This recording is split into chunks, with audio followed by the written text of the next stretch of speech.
This is Supernatural Selection on DeviantBehaviorRadio.com, hosted by Kevin the Bastard. Ladies and gentlemen, welcome to the latest episode of Supernatural Selection. I'm your host, Kevin the Bastard. With me again this week is Mr. David Davis. Davis, how you doing, buddy? I am doing quite well, actually. Things are going okay over here, so. Fantastic. I have been really excited about this episode this week. I would love to talk about it with you. Let's talk about this. I know we normally go into like a lot of just general chit chat, but like this is a big discussion that I'm excited about. It ties in my family history, and I want to talk about this. Well, excellent. I hope that we enjoy ourselves with this one. So I'm going to start off by asking you, Kevin, what do you know about the Fouke Monster? Well, let me say that I have seen Legend of Boggy Creek with my father. I know the general history of the thing. It is a Bigfoot type hairy biped from Arkansas.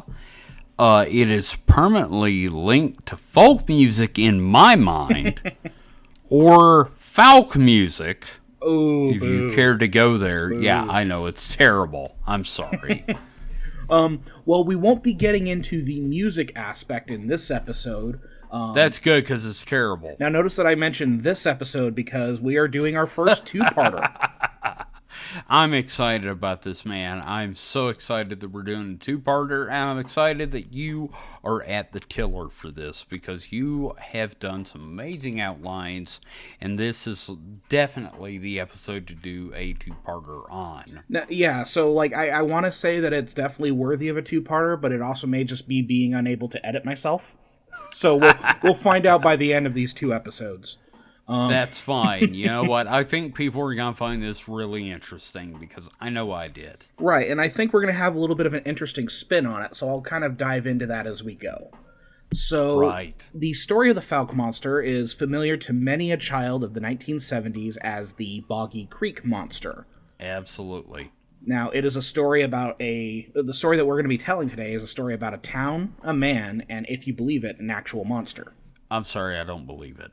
Well, hopefully we make a believer out of you. I hope so, because this is an amazing story, and I want to get this out there. So, in order to tell this story in the most appropriate way possible, I think we need to start with the story of Charles B. Pierce, the filmmaker who we can generally credit with putting Fouke, and more specifically its monster, on that cryptid map. Yeah, I agree. This guy, I mean, like, if you're a Mystery Science Theater fan, they did the Legend of Boggy Creek 2 as an episode, which is great, but like I think the first movie, is fantastic. You really need to check that out. It is its own animal entirely. It's known as more of a docudrama as opposed to a more traditional movie like Boggy Creek 2 was. Yeah, absolutely. Because that was much more of a traditional film, filmed with quote-unquote actors, heavily on the quote-unquote. So, as far as our source for this episode, I'm working with Lyle Blackburn's book, The Beast of Boggy Creek, The True Story of the Fouke Monster. Are you familiar with Lyle Blackburn at all? I am not, but after you've mentioned it in the outline, I intend to pick up this book as soon as possible and read it myself, because you know me, I'm a big fan of southeastern United States monsters. And the cool thing about Lyle Blackburn is at this point, I would probably consider him like the preeminent folklorist regarding all things Boggy Creek, all things Fouke. Which is great. I first stumbled onto him when I was watching that first Joe Bob Briggs Last Drive-In marathon on Shudder, because they did the Legend of Boggy Creek, and he was there as a guest. Oh, really? Yes, so he was talking about the movie and everything like that, because the cool thing about Lyle Blackburn is he's also a musician, so like when he talks about the Legend of Boggy Creek, he talks about the film, he talks about the lore, he talks about the music, just generally everything. I really want to point out how important the music is for this episode, for that movie in particular, because Holy shit, there's a lot of folk music for that episode. In fact, I would go as far to call it folk music because it is really specifically bent on the Legend of Boggy Creek. Right. As far as other sources, I have a few smaller sources. I consult like census data. Yes, we're going to be getting into the weeds with some data in this episode. But I also consult the Legend of Boggy Creek website. I love you for getting that deep into this. Let me just say that before we move on. Right. Well, we have to also contextualize a lot of what happens with like historical data and the landscape and population itself, and you'll hear as we go through. Absolutely. We'll get into that as we move on. Now, I'm going to say that Blackburn's book is solid. It's written pretty well, very informative.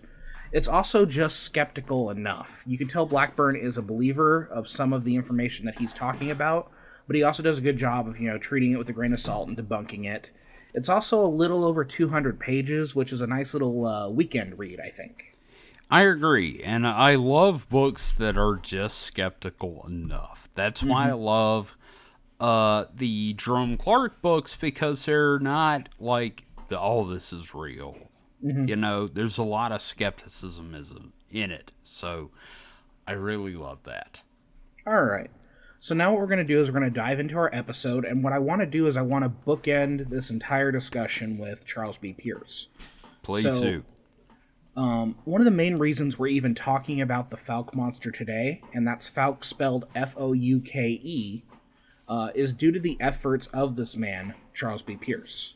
Charles B. Pierce was born June 16th, 1938 in Hammond, Indiana. He was a resident of Arkansas for most of his life. Like many children with access to a camera at the time, he would shoot a lot of 8mm films.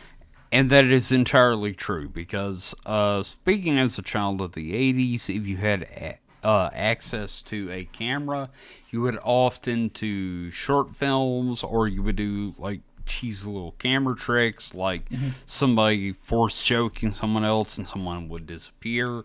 We shot multiple short films on cameras, and this is just what you did at the time. And I had access to like camera technology, but I never really did this. Like, I'm starting to get into it now, but for some reason, like, it never clicked for me. For me, it was always comic books and writing. But that's understandable. Yeah. But I'm starting to get into the idea of making movies more. Well, you had to have friends that either had large court settlements or were rich to begin with, that had cameras, and you would like do goofy tricks, and you'd be like, what if we put a story to this? That would be really cool.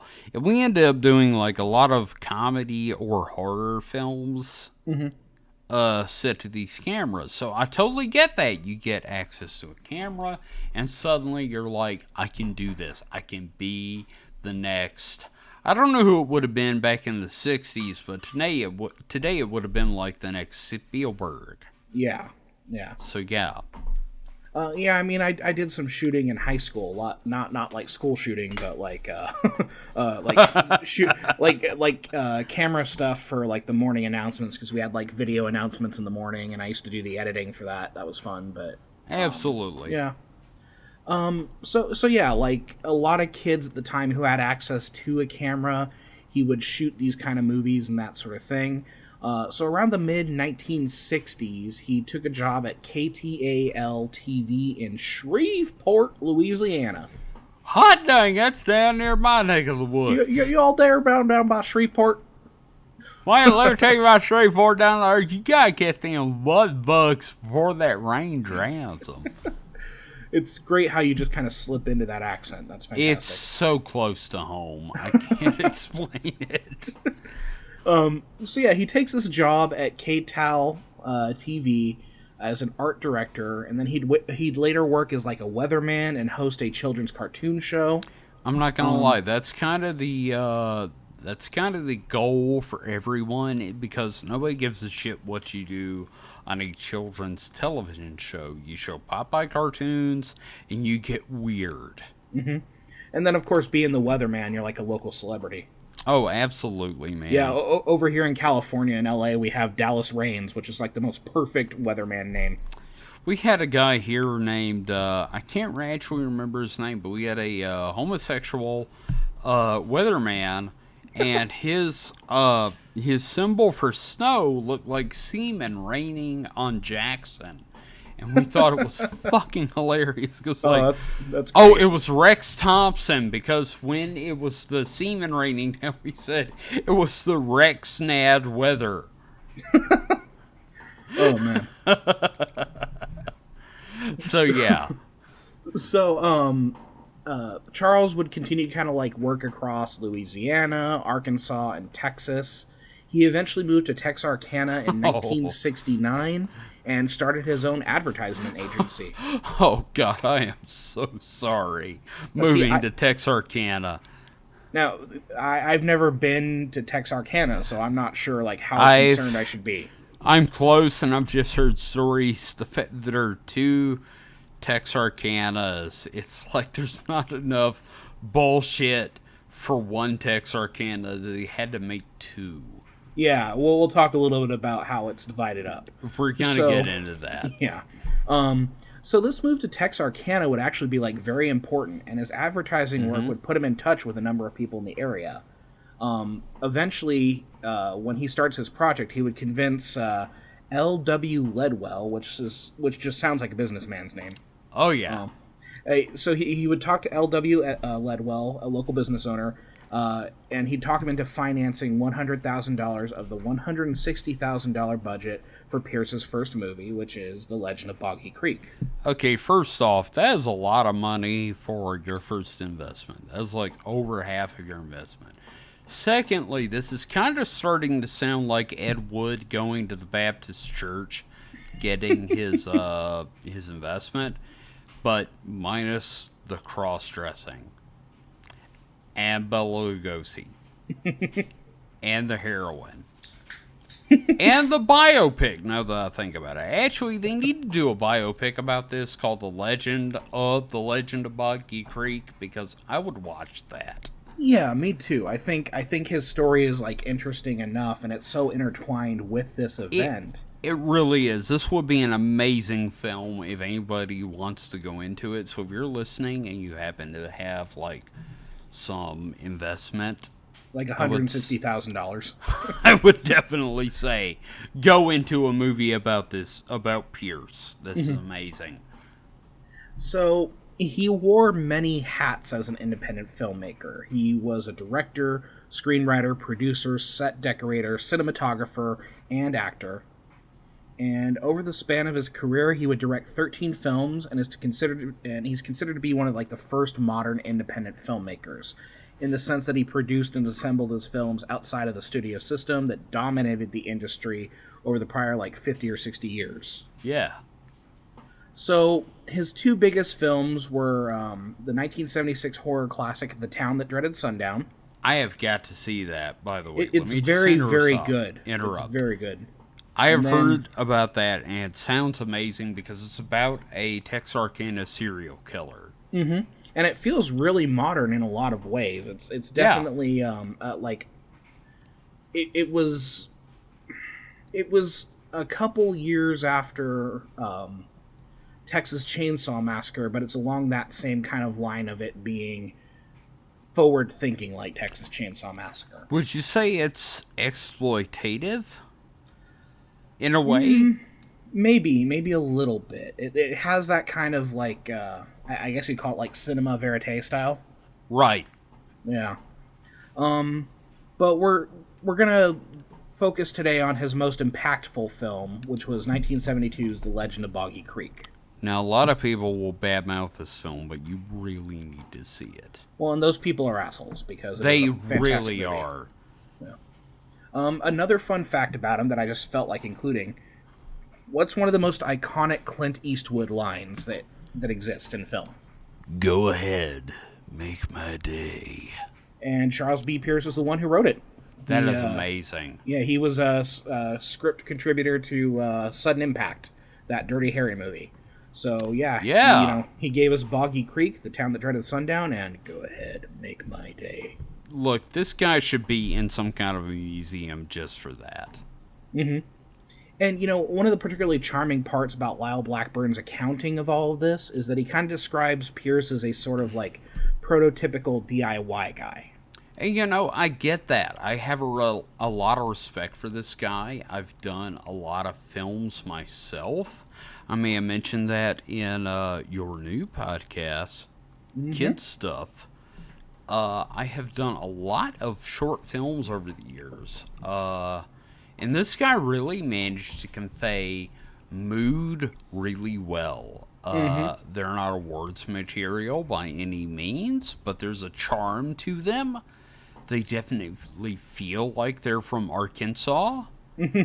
And, it feels like you could believe it. And I give him a really high level of kudos for that. This guy's films, the first one particularly, really works as a documentary film. Yeah, and one thing that I'd like to talk about a little bit, just for a second, is like his photographic eye, because like some of the shots of like the landscape in Legend of Boggy Creek are just absolutely beautiful, and I'm just thinking what if he had an HD camera at the time? Just how freaking gorgeous would that movie be? My God, if this guy had modern technology with him, it would be amazing. Because, the whole, okay, even with the fake Bigfoot costume in the film, it is still amazing work. This guy definitely knew what he was doing. I give him a lot of credit for that, because speaking as a former director, producer, writer, camera operator, all that stuff, it's not easy to do. So he is, I give him a lot of kudos for that. Well, and I'm glad you mentioned the Bigfoot costume, because what we're dealing with isn't entirely a documentary. There are some elements that are generated for the film. So part of the reason The Legend of Boggy Creek had such an impact was his treatment of the subject matter. It was the first in a wave of what we would kind of call, not the first, but one of the first in a wave of what we would call docudramas. So what do you know about docudramas? Well, docudramas are basically where a director takes the idea and tries to make something that feels like a documentary but involves actors, or sometimes the original people involved in the story portraying themselves. And it basically comes off feeling either very realistic or very stupid. That, or it's a sandwich. I don't quite remember. I'm a little tired right now and confused, so it's either a really well-made documentary involving actors or a sandwich available at Schlotsky's. Okay, so it is not a sandwich. But okay, otherwise, good. You're spot on with that. All right. So it's this attention to authenticity as a docudrama. It's what helped make help the film to make a strong impact in the minds of those people who saw it. Oh man, yeah. It's a very frightening movie to a great deal of the audience because of this documentary style, and it just makes it feel more real. So I'm gonna go ahead and quote Lyle Blackburn here from the book when he writes, quote, "I was fortunate enough to catch The Legend of Boggy Creek at an old Texas drive-in as a child, so I can attest to the validity of these reactions. For me and countless others at the time, the tale of Boggy Creek was more than just a legend. ... It was real!" End quote. It was real! It was real! Unexplained! Unexplained! I'm surprised that's not mentioned in my book by Jerome Clark, but, there you go. Well, when was Jerome's book written? Well, the second edition was around 2099, sometime around the Gopher sites. Okay, and he it's okay. There's been plenty written about the Boggy Creek monster. There really has. Yeah. But that brings me up to this point. What was your reaction the first time you saw the movie? Now, let me start off by saying that I've got a real personal experience with this film. My dad Let's get personal. So, my father, the last time he went and saw a movie in the theater was The Legend of Boggy Creek, and that was Wow. in Morton, Mississippi in the 70s. And he just didn't go because, like, my sister tried to get him to go to see Alien, and my dad was like, "Are you nuts?" Now that's interesting to me that like Alien and Boggy Creek were in the theater at the exact same time, and that, Yeah. like, what a difference in like Holy shit, I like know. budget. You know what I mean? I know. So he always talked about the movie. When I was a kid, he talked about, we saw this one movie about Bigfoot, some kind of Bigfoot monster, and this guy's taking a shit in the bathroom, and this monster arm reaches in and tries to get him. And this guy jumps up and runs out of the toilet, and the whole theater started laughing. So he told me about this when I was a kid. And there was no way to get a hold of this when I was a kid in the 80s and early 90s. So you cut to shortly before my father died when Amazon became a thing. And I found it. The Legend of Boggy Creek was on Amazon. I was like, well, shit. I have to get it. So I get it, and me and him watch it. I'm not gonna lie. I enjoy this movie so much. This guy puts so much, for lack of a better term, pathos into this film. It's like, you know, when you make a bad movie and it's like you don't put a lot of effort into it and it's obvious. Pierce put a lot of work into The Legend of Boggy Creek. So we're sitting there watching it shortly before my father passes away. And he sits there and constantly goes, "I'm sorry, can we can stop this?" And I'm like, "Oh no! No, you have been hyping that man on the toilet getting attacked by a Bigfoot for 30 years. We are fucking watching this movie, damn it." And it was really impressive. As a film about a freaking cryptid in Arkansas, I was thoroughly impressed, even with like the 30 minutes of folk music, let's call it that. Hey, Joseph Crabtree. Yes, exactly. That kind of crap. Just like, "Oh, Mr. Monster, you're living out in the swamp. Mr. Crabtree, you're living out there." It's just so stupid, but I love it. I fucking love it. And I wouldn't have even known about this if it hadn't been for my dad. And I'm so glad he introduced me to this due to a man being attacked on the shitter. Well, speaking of pathos, you're gonna make me cry, man. That's a really beautiful story. Well, thank you. I'm glad you like it because, like, seriously, that is it's like really important to my family. Yeah. Well, I mean, it had everything. It had familial bonding. It had a dude shitting on a toilet. Yeah. No, it's a really good story, and I'm just so happy you get to share that because that's Yeah. it's about those memories. You know what I mean? It really is. I mean, like, my dad's been gone for, like, Jesus, 7 years now. And, like, anytime I get to share a story about that, something like that, I always feel worried about it. So, let's move on. Beyond my personal connections with Boggy Creek. Yeah, what else let's have we move on got? before we both start crying. Yes, absolutely.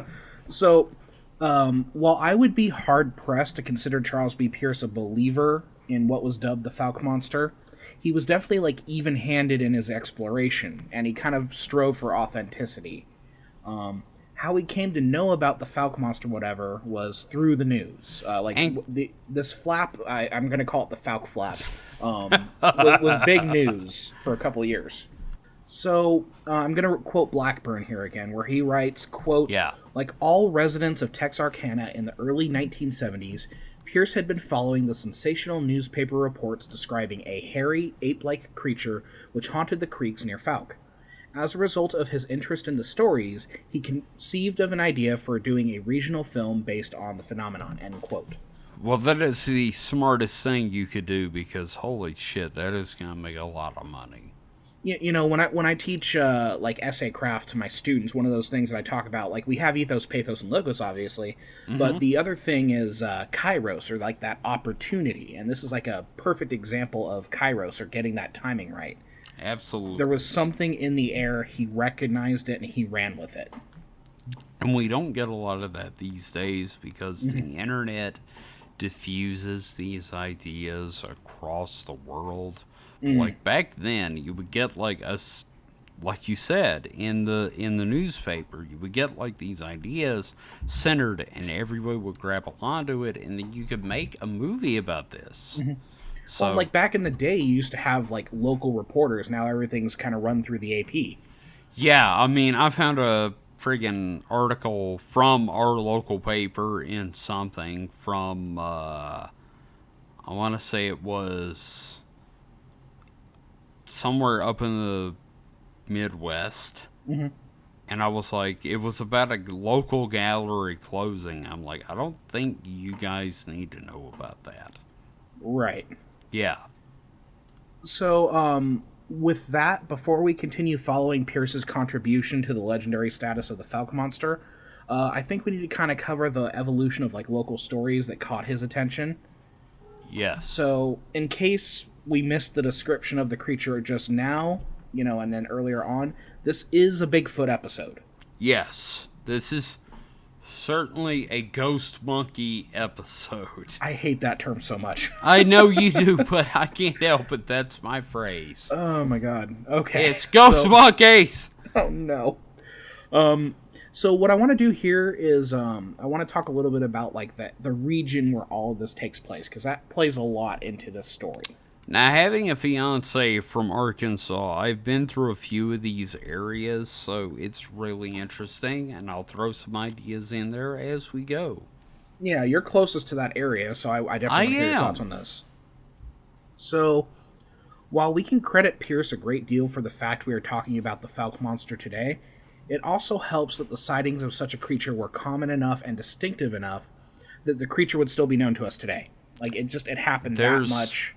Yeah. yes, there's enough going on with this thing that even if it weren't as populous or popular as it is now, somebody would be talking about it because there's just enough weird shit with it Hmm. that somebody would be talking about it. So it was a very hot topic of the late 1960s and early 1970s in the Texarkana area. That even without the movie, the Texarkana Bigfoot, we could call it, would be in any number of like Usenet groups and cryptid guides today. That's really true, and to be honest, the only other thing we'd be talking about is the Lover's Lane murders. So, you know, before we dive into kind of this history of these creatures' sightings, I want to talk a little bit about Texarkana and the larger area Oh, yes, surrounding please. it. Please do. So, and I'm probably going to butcher a lot of these pronunciations because I'm a Southern Californian and I put weird emphasis on certain syllables. That's So, fine. I'll correct you when you get yeah. there. Like, okay, dude, so Texarkana consists of the twins. Sorry. You nailed it. You Yeah. actually nailed it. So Texarkana consists of the Twin Cities and what is called the Arklatex region of the state. Yes. So basically, Arklatex is the border area of Texas, Arkansas, and Louisiana. And the city is part of what you'd consider like a larger tri-state area and has Texarkana, Texas, and the Twin City in Arkansas named, what else but Texarkana? Now, that is not to be confused with Texarkana, Vermont. Is there an actual Texarkana, Vermont? There is not. I am full of shit. There is. Nobody in their right mind would call it Texarkana unless it was part of Texarkana, Texas, and Vermont. Now, I will say that I have not been down there very much. I have been down near Little Rock, which is a fantastic city, but Texarkana, from everything I've heard, is kind of like just a haven of meth. So it sounds like my area then. Yeah, pretty much. Yeah, I live in a region that's notorious for methamphetamines, so yeah. Fantastic. So there we go. So this region where many of these sightings occurred is known as like Miller County, Arkansas. I've read a Um, little bit about it thanks to Kit. it's a naturally rugged area dotted with swamps and creeks, or if you're my mom, cricks. Cricks. Yeah. So Yes. according to the 2020 census, they only record about 43,000 residents. I'm willing to wager that is a rough estimate. It's closer to 4,300. You know, like for a county that is you'd say average, but then you have to think about like where these people are populated within the county itself because there's a lot of empty space. So we'll talk about how sparse this area can be. But this makes Miller County the perfect environment for a monster. Absolutely. It's got this difficult, wild terrain, a relatively small population that's clustered together, and according to the 1970 census, the population of Miller County was only about 30,000 people. So they've had some growth, but not a lot. 30,000. Okay, first off, I love how the 1970 census is the most recent we've got. And secondly, I can't imagine this place is going to hit a growth spurt anytime soon. Well, I'm going to correct you there because the 2020 census is the most recent one I could find, and that was the I'm only sorry. 43,000 people. Okay. Wow, they must have had a lot of babies. I guess so. Well, so 19, okay, so 80s, 90s, 10s, or, People just can't afford to move, is what it yeah, amounts so, to. yeah, it's so basically it's not a huge population over the No. course of since the 1970s. It hasn't grown that much. Definitely. Oh, God, no. So as for Fouke, the location that would become the central area for these sightings, their current population in 2020 seems to be just over 800 people. That is not a surprise. I've been through a lot of Arkansas with my fiance. Uh-huh. I passed through a small town with a population of about 80 a few years ago, and they just, according to the people in the gas station that I stopped in, they just haven't updated the sign to reflect that there's only 50 people there, and they were down to 30 because 50 people have managed to move away. So Arkansas is a very it's not growing by any means. Yeah, especially with like COVID and such going on, because I don't imagine a lot of people mask up in Arkansas. Well, there's that, and then I hate to get like political, but like I drove by a guy's house that had a sign that was a rebel flag that said you can take it from my dead hands. Well, he'll be cold and dead soon enough, thanks to the coronavirus. Fair enough. Yes. Yeah. It's definitely a thing. We're a very liberal podcast here, apparently. Indeed. So while the Texarkana area isn't overly sparse, it's still small enough that that large portions of the area are still very much wild, and a lot of that is due to the landscape. That's very true. There are places in Arkansas where you can drive, and the only reason you know there's civilization is because you're on a paved road. Well, okay, that and the banjo music. Anyone ever tell you had a pretty mouth, boy? Man, they told me that so many times, it's ridiculous. Well, I can't usually respond because they put something in it. Yeah, that's true. The slurping sounds get in the way. So, I'm going to go ahead and quote Lyle Blackburn here again because I don't want to spend a ton of time on the isolation of the area where all the sightings occurred. But I think he sets the stage up pretty well in the book as to, why all this matters. So, here are some brief numbers. Blackburn writes that, quote, the state boasts 3 national forests which collectively engulf over 2.9 million acres, 9,000 miles of stream and river pathways, and upwards of 600,000 acres of sprawling lakes, end quote. Let me tell you, having driven through there, first off, being from Mississippi, seeing that many large rocks is kind of off-putting because I'm like, holy shit, look at the rocks. Secondly, this is the kind of area where a cult would worship space lobsters, and you wouldn't know for like 100 years. Which is weird because they're so inland. I know, but like, they live up in the Ozarks. Yeah. We live in the mountains. Would you like to come down and learn about our ways? We'll take your brain out. So, regarding Fouke, Blackburn writes, quote, in close proximity to the Red River and only a few miles southwest of Fouke lies the vast Sulphur River bottoms. Quote, he continues later saying, quote, the bottoms include the 18,000-acre Sulphur River Wildlife Management Area, end quote. This is also, connects to the larger Mississippi water web. Welcome to the Fart Stink National Forest. I'm sorry, seriously.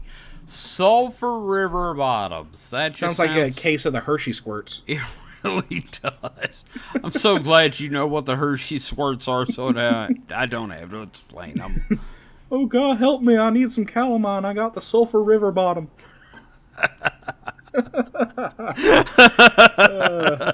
We're both adults. We are grown humans. But the Mississippi water webs, this kind of delves into my area. Mm-hmm. We have a lot of oxbow lakes, and I would love to do an episode about local paranormal stuff, and I'm starting to work on that. So we'll get into that later.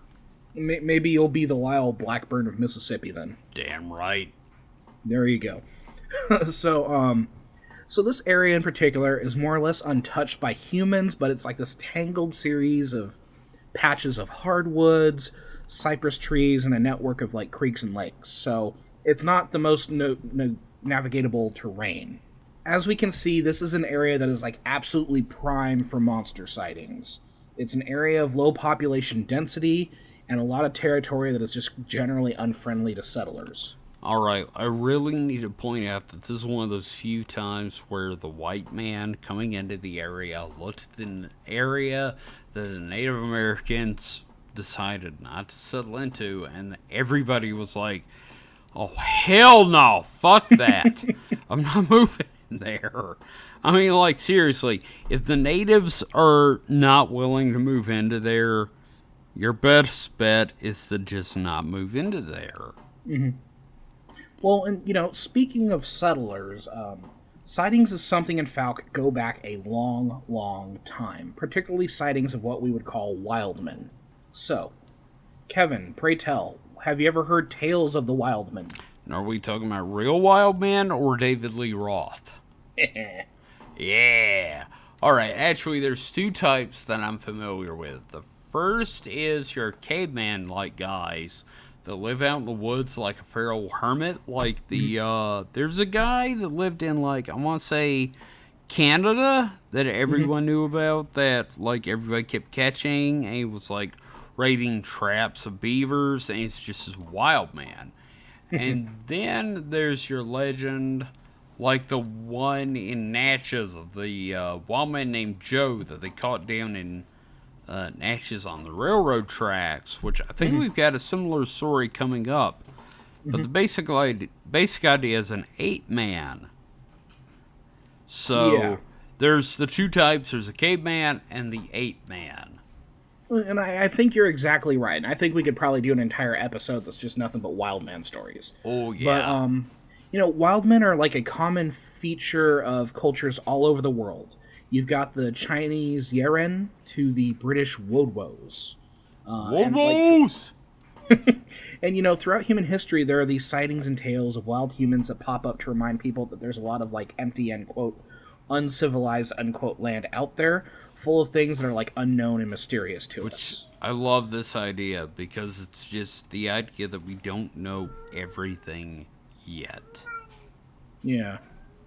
So, there are a number of cases in the historical record about, feral humans and people living in isolation who've taken on what some would call, quote, primitive characteristics. And unsurprisingly, Arkansas has a historical record of wild men recorded and rumored. I'm sorry, just the idea that Arkansas has these fucking alienish ape men is amazing to me. I love that idea. It's like, well, we got ape men. It's just, I don't know. There's something hilarious about it to me. Right. So I'm going to turn to Lyle Blackburn here again, who writes that, quote, as Spaniards began to explore the Arkansas region starting around 1541, they wrote of encounters with Native American tribes such as the Tunica, Caddo, Quapaw, and Osage. I don't know. I'm going to interrupt there for a second. We actually have Tunica, Mississippi, which is actually occupied by the Mississippi Band of Choctaw Indians, and they have their own what's it called? Gambling place. Casino, thank you. They have their own casino in Tunica, and I'm sorry, I've been dealing with someone and I needed to drink to deal with that person. So, dude, I'm right here talking to you. You don't have to throw me under the bus like not you, motherfucker. I'm talking about somebody else. I love you. The point is, the Tunica is a known tribe here in Mississippi, vaguely related to the Choctaw, which I'm going to do a episode on the Choctaw varying folktales, for lack of a better term, because my grandmother was descended from the Choctaw, and we're going to get into that later. So I do want to apologize for probably butchering those names of the that's fine. I don't know them. how to say any of it either. You know, I'm white. Osage is probably the correct term. So I'll go ahead and continue this quote from Blackburn. So sure. Continuing, in looking at these early tribes and others, we find that they too may have encountered wild men or Sasquatch-like creatures in the area, end quote. Now, I am not an expert on the experiences of Native Americans. Absolutely. But there seem to be many stories of wild men in Native American legend and myth. One we may have already heard of before if you're a listener to this show, or if you're listening to the show, you've probably heard of the Wendigo. Oh, yeah. Which would be a great episode on its own. Absolutely. So, we'll get there. So Blackburn borrows from a book by Kathy Moskowitz Strain titled Giants, Cannibals, and Monsters, Bigfoot and Native Culture. I need to get this book, by the way. Right, and what she does is she talks about how these tribes had specific names for such wild men or creatures in their culture. So the Caddos had, I'm going to butcher this, Hayakatsi? Hayakatsi, yes. Hayakatsi, okay. Or the Lost Giant. And then the Choctaw had Nalusa Falaya, or Big Giant. Yes. Now, I want to throw in there, like I was saying earlier, my grandmother was a Choctaw, quote-unquote, princess. Okay. And the fact that she was descended from chiefs and medicine men, as it were. And the family said she was sold to her husband, a door-to-door salesman, way back in the 1800s. He saw her in the window when he walked up to the house and said, "That may be the most pretty Indian princess I've ever seen. I will pay you for her." And they were like, "Yeah, all right, that's one less mouth to feed." So this is a really weird fucking story. It fucking is, dude. You get down to Mississippi with this problems. It is so fucking weird.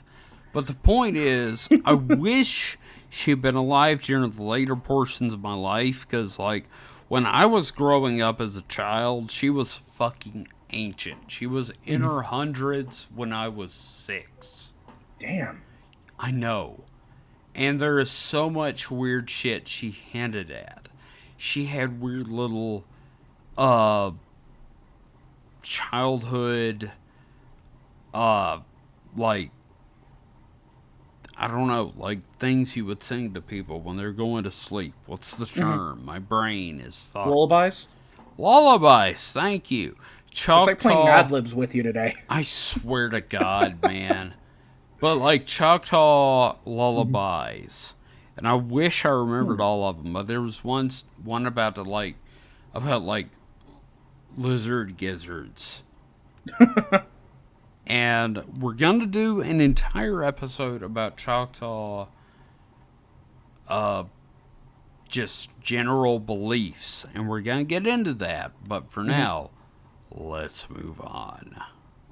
All right. Well, okay, first of all, thank you for that, because there's a lot of stuff to grapple with there, and I'm still not sure I'm able to grapple with all of it. I'm sure I've just confused, like, all of our listeners. I expect we'll probably get some more questions, like, what do you remember? Tell us more. What the fuck, dude?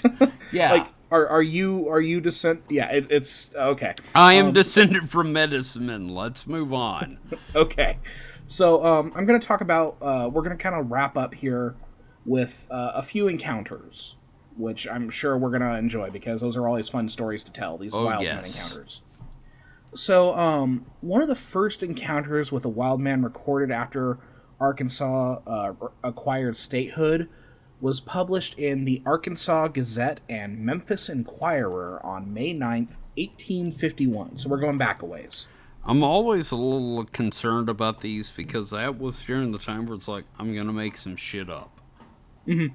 Yeah, so, you take these with a grain of salt, but... Absolutely. We'll kind of, like, cover that, and you can make your own determination. Yeah, let's just go on and assume that this is real. Okay, let's do that. So, this event involved two hunters in Greene County who came upon a large, hairy animal that was trying to catch a calf in a herd of cattle. Man. When the creature realized it was being watched, it stopped and stood, staring at them. After a moment, it turned and ran. The hunters described it as having, quote, the unmistakable likeness of humanity, and of, quote, gigantic stature, the body covered with hair, and the head with long locks that fairly enveloped the neck and shoulders, end quote. Upon later investigation, it was reported that they found human-like tracks measuring 13 inches long, around the size of what we would consider to be like modern-day Bigfoot tracks. Wow. Now, that being said, if we want to talk about skepticism, one reporter suggested that the wild man was most likely a survivor of an 1811 earthquake, likely gone feral. So someone who survived an earthquake and spent like the next 40 years living in the woods. Okay, look, I'm gonna say, I have been known to go feral after a particularly harsh dump. But, like, I don't see that a earthquake would really send someone into the woods. Now, this is... it's kind of like, we talk about the explanations for, it's a pelican. It's swamp gas reflecting off the moonlight off of the breath of a pelican. And it's like, man. Sometimes those solutions seem a little more far-fetched than just, it was a wild person living in the woods. It would be more likely that a gorilla got loose from a circus, to be honest, than that description. Yeah. I'm just gonna say. Like, we can just assume from here on out, anytime we hear about, like, a Bigfoot or something, it's just a loose gorilla. Someone lost their monkey. You know what? And to be honest, I've had, like, really harsh dumps after, like, a bad meal. I've gone feral, so, like, it could be someone like me. It could very well be. You've got those locks going on right now. We've seen the hottest Kevin out there in the woods. So, another sighting occurred in 1856, and it involves a man in Sevier County, north of Texarkana, being attacked by a hairy wild man. Nice. It was first reported, right. It was first reported in the Caddo Gazette, and then later retold in the Hornsville Tribune, which I just want to pause for a second and talk about how much I love, like, old-timey newspaper names. Hornsville Tribune. Yeah, nothing but horn. Now, this event is pretty important because it's particularly well recorded, and the events were well documented, and a lot of this gets kind of put into like a lot of books about big feet and that sort of thing, like books about Bigfoot studies and that sort of thing. Absolutely. So yeah, and this is probably an account that you're familiar with.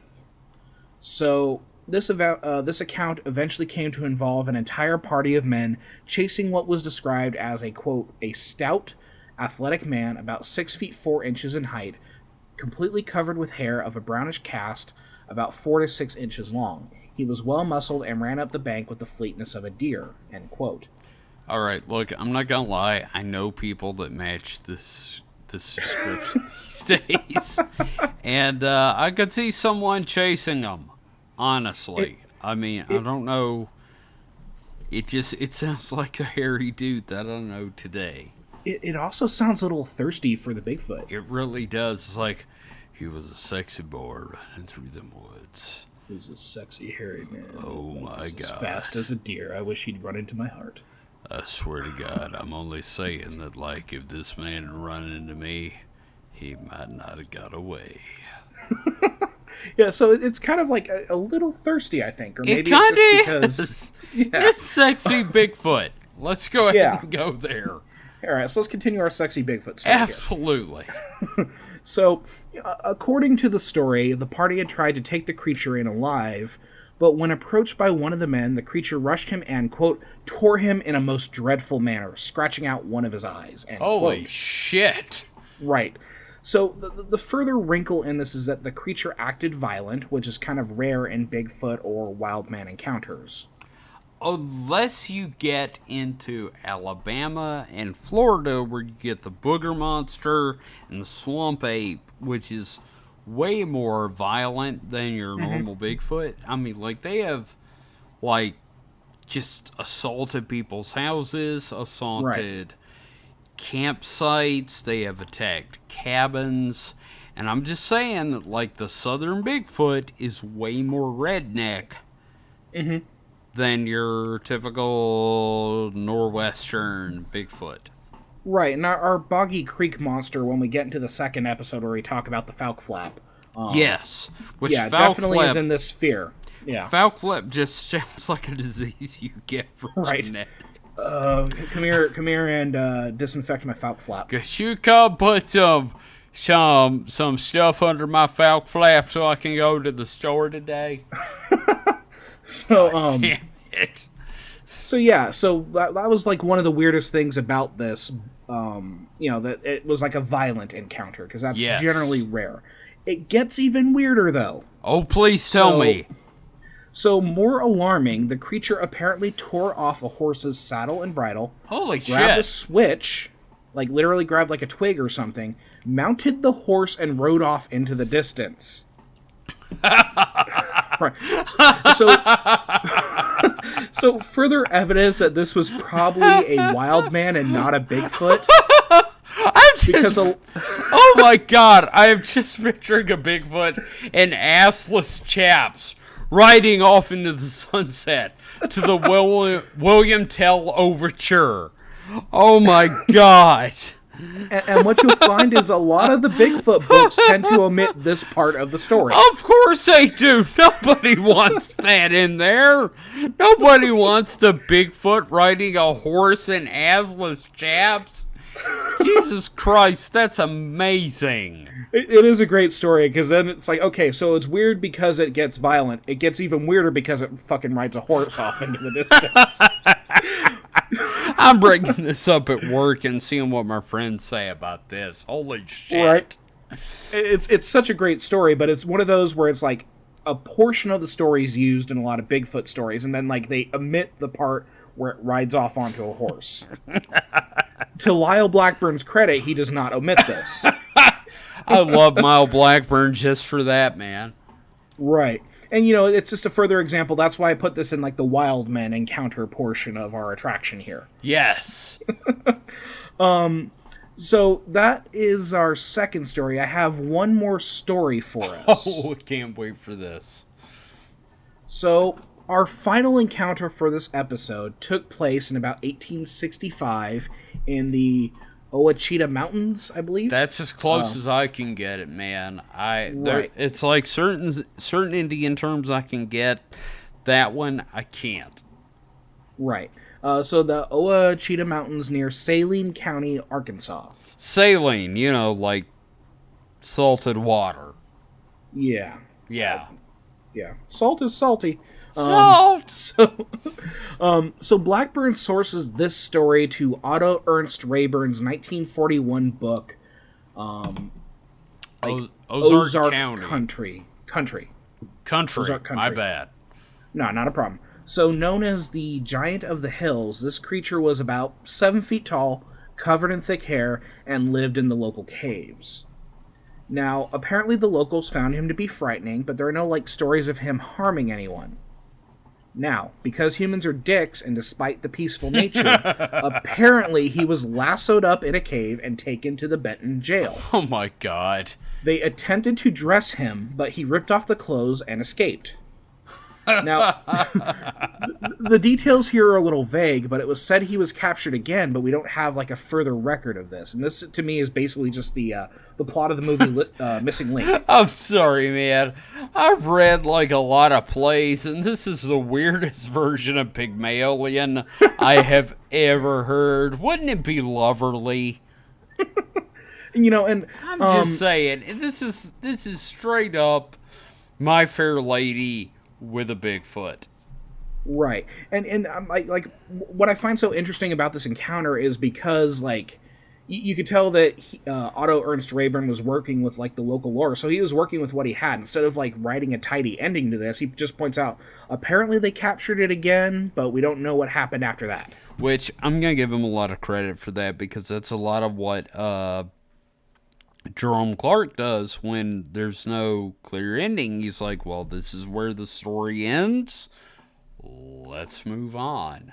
Yeah, and make that your is own that is interpretation. Really important to me, because just relating what happened versus speculation is highly important to this field of research. Yeah, and that if I were teaching this in my class, it would be the ethos of the situation, exactly. The credibility. It says a lot about his credibility that he's not trying to editorialize there. You're a good man, David Davis, and let no one tell you otherwise. So, as for these events, what they actually were is likely to be a mystery for years to come. Whether they were accounts of yes, right, whether they were accounts of hairy bipeds, wild men, or merely stories meant to ward off local children from dangerous areas. Because you find that's a common theme. That is such a good point. Thank you for bringing that up. What we do know is that these sightings of strange animal/humanoid entities continue on into the 1900s and even today. But the key change is that somewhere along the line, the description drifted away from the wild men to more ape-like characteristics, likely associated with a growing fascination and acceptance of the evolutionary theory. I firmly believe this because at some point we just decided that evolution was the right thing. I'm not saying that's wrong. I'm just saying that at some point the majority of humanity decided that science was a real thing, and we should pay attention to that, and maybe that's the answer to a lot of these hairy bipeds. Right, and it also kind of goes back to things that we've mentioned numerous times about the Fae and the superstructure, in that we filter these phenomenons by what makes the most sense at the time. Absolutely. So back in the day, a wild guy living in the woods makes sense. If you got a bunch of white people living in the woods or living in a very small community, and they're worried about the native population, maybe they're having thoughts of a wild native person living in the woods. It's completely inappropriate, but I can understand it. A lot of times, you notice today, it's the Alabama booger monster. In the old days, it was Jerome. They always had a name. It's just it went from being an individual to a species because of the theory of evolution. So I totally get that. That makes sense, and it really goes along with the superstructure. Right. So I think this is kind of where we're going to pause our dive into Fouke. We haven't talked much about the Fouke flap yet, but that's for the second episode. Again, I'm gonna need some cream to put under my Fouke flaps before we go into that. And we're going to kind of wrap up with Charles B. Pierce as well, because there is this intimate connection between the two. You can't have one without the other at this I point. agree. Now, having seen The Legend of Boggy Creek, now there's a lot to say about it that is negative in some way. I really advise you go and watch that movie because it really is educational. It's interesting. There's a lot of fun music involved. It's like $3 on YouTube. It really is. Get over yourself. Buy it through PayPal. Fucking deal with it. There's a great part where they talk about watch the goddamn fucking movie. Jesus Christ. There's a great part about the fucking famous hunting dogs, and I'm like, oh great, yes. They got fucking Dino Mutt and Scooby-Doo and Ren Tin and Lassie, and they're all looking for the monster. And Stimpy. Well, no, Stimpy was a cat. You idiot! Yes, exactly. So, it's definitely worth checking out. I highly recommend it. Before you come back to the second episode, even if you don't watch it after this episode, I highly recommend you listen to the second episode. This is an amazing subject. Definitely North American related, and it's a highly interesting American creature. Well, and today was a lot of like place setting. It really is. I had to introduce Charles. We kind of drifted away from him because then we had to talk about the landscape. But we had to talk about so important. We had to talk about why it was important to him before he got into the movie. So this is a really important episode because, like if you watch the original movie, there's a part of you that goes, well, this is bullshit. He made all this up. But like once you know that there were like reports prior to him, it becomes so much more. Right. And, we're going to be covering the entirety of that couple years of encounters. We're going to talk about the movie, and then we're going to talk about the aftermath, because, again, like, the reason we're talking about this now, is most definitely due to the movie. Like, I think we would still cover it, but probably not as much in depth. If we lived in an alternate reality, where the movie was never made, I think we'd still be talking about the Fouke Monster, but just probably not in the level of detail that we're going to be covering. Yeah, it'd be part of a southeastern paranormal Bigfoot thing. Now, I want to point out... That episode would be of Boogers and Boggy Creek. Yes, Boogers and Boggy Creek. Now, I want to point out, if you guys are interested, at the Bigfoot Festival in Natchez, where myself and Clark Wayne are going to be. We have got a special VIP table, and we're going to be at a lot of the events. They are playing The Legend of Boggy Creek as the second movie at the outside drive-in. So please, that is fantastic. If you can make it, I highly recommend it, because holy shit, that movie is something else. It's something to see. Okay, like, I think me and David both have seen it. It is definitely worth checking out. I mean, there's stuff to make fun of, but it's also like there's so much heart in it. And that's what makes a bad movie good, is when like the person making it is like really like knee deep in it. Well, and I wouldn't even say it's a bad movie. Like, it's not. It's a good movie. There's some stuff that, like, obviously could be done better. There's some aspects of it that are kind of amateurish when you think about it now. Well, I mean, it was made in the 70s. Compelling. It's made in the 70s, so you have to accept a certain level of low budget. It's an Arkansas film of the 1970s. Holy Arkansas shit. Wasn't Hollywood. No, it wasn't. But he went a long way toward making this something to watch.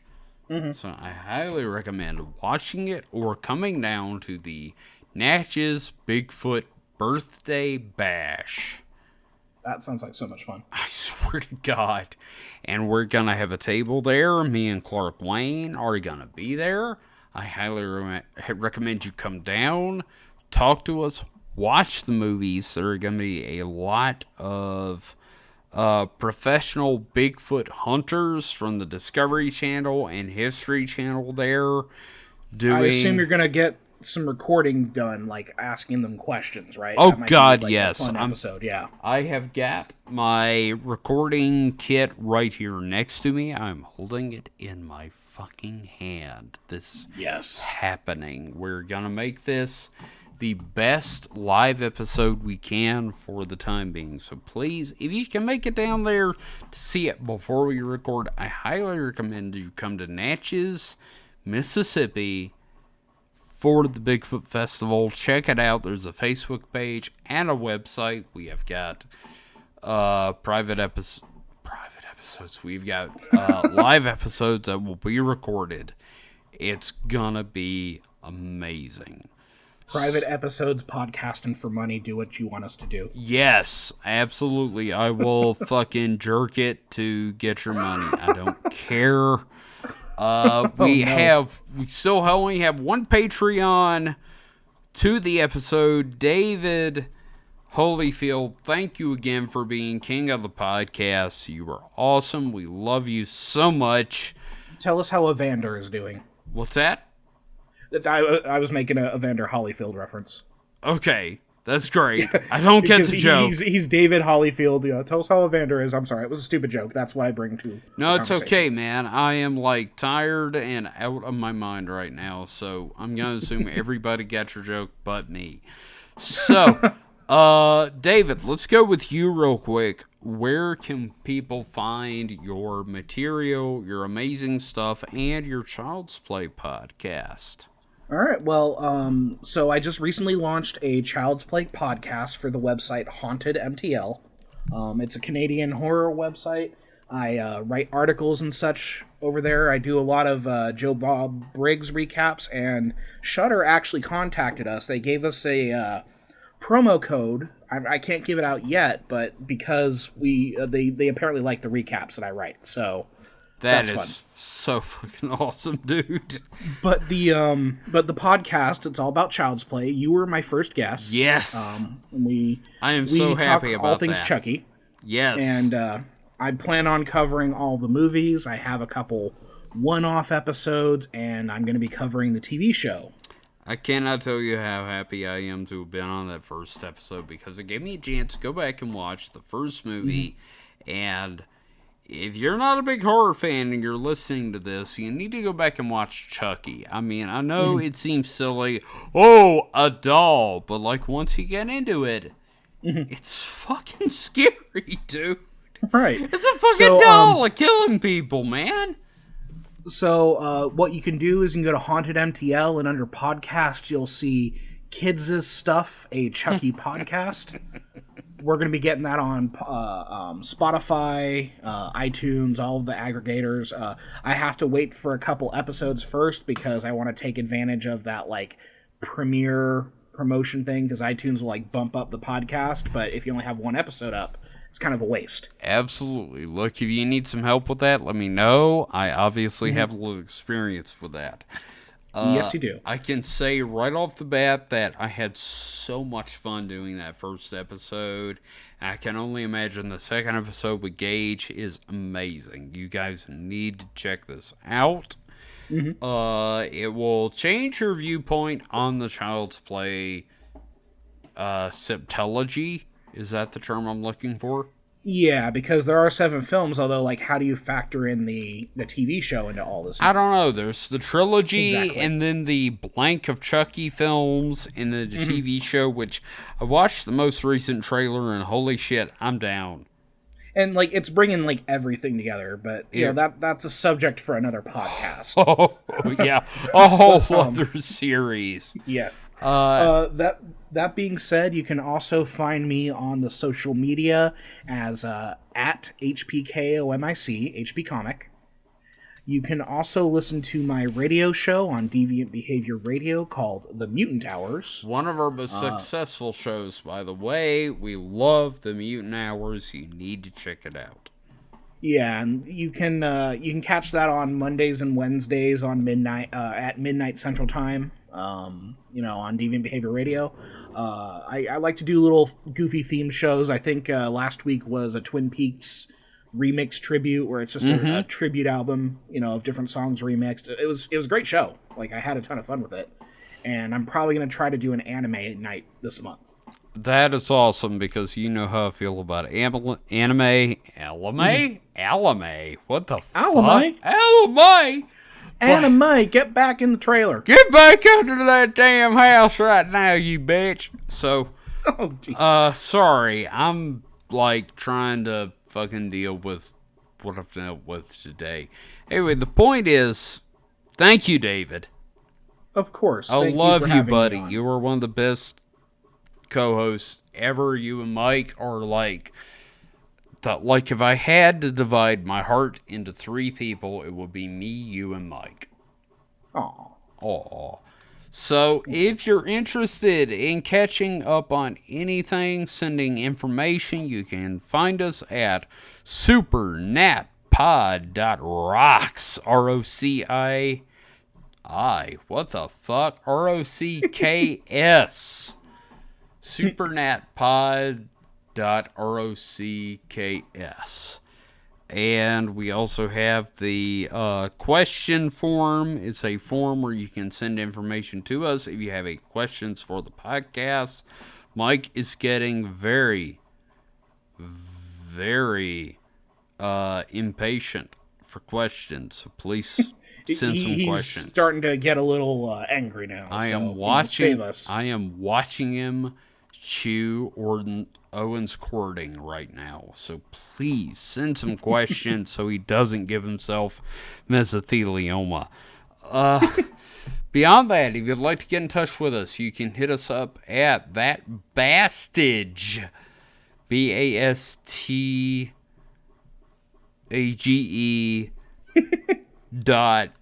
supernaturalpod.com. Jesus Christ. I've had a long day. Anyway, point is... It sounds like the alcohol is finally getting to you. You are not wrong. You find us at supernaturalselectionpod.com or supernatpod.rocks. We have a link where you can select the form and send us questions. You can hit up Mike at skepticalmike at supernaturalselectionpod.com. Holy shit, I need a nap. And anyway, the point is, head to supernaturalselectionpod.com. You can find all the links, including to our Patreon, which includes early episodes and bonus podcasts as soon as we get bonus Patreons. So please consider donating at the 10 or higher level, and we will start recording episodes about like Jerome Clark and all sorts of fun things. So I think that's about it. David, you got anything else to say, buddy? No, just stay tuned for part 2 of our first two-parter. I am so excited that I am the one... Listen, I want you to know one thing. Yeah. I want you to look at me. Yeah. I'm the captain now. You're the captain? I'm the captain. I'm licking your chode right now because you're the Oh, no. You're the captain. This is not where I wanted it to go, but okay. Too fucking bad. This is where it goes.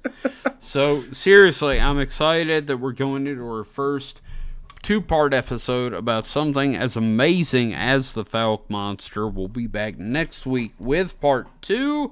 After that, I think we're going to tackle Choctaw folk tales. Because being as my grandmother was a part Choctaw, I think it's time we launch into some of her philosophy. There you go. Yeah. All right. Well, that's it. Remember, guys, we love all of you. Agape, not eros. And we will see you next time. So until then, stay frosty. Goodbye. There's a stop button. There's a stop button somewhere around here, God David. Where the fuck is it? Supernatural Selection has been a production of DeviantBehaviorRadio.com. You can find it and more shows broadcast weekly at DeviantBehaviorRadio.com. Our theme music is Screensaver by Kevin MacLeod. It is used through Creative Commons license, and more of his music can be found at incompetech.filmmusic.io.